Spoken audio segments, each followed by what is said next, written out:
Boses ng kabataan laban sa kinabukasan. Saksi ang kasaysayan kung gaano tayo katapang. Hindi basta-basta malilimutan kahit kailanman.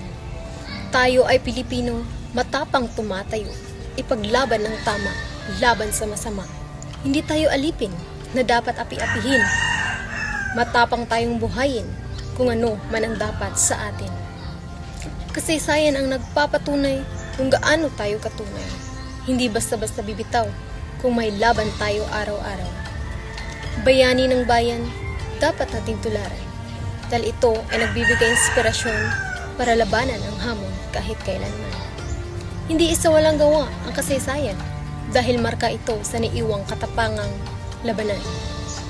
Tayo ay Pilipino, mahalin ang bayan kahit kanino. Panatilihing buhayin ang kasaysayan dahil ito matatagpuan kung gaano nilaban ang karahasan. Pilipino ako, iyan ang lahi ko. Saan mang makarating, ipagmamalaki ko. Kabataan nagmula ang liwanag at pag-asa sa ating bayang tinataglay na umaasa.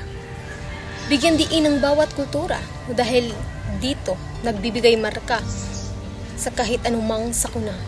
Kaya tayo mahalin ang ating bayan at matutunan itong ipaglaban dahil sa kinabukasan tayo ang susunod na inspirasyon ng kabataan.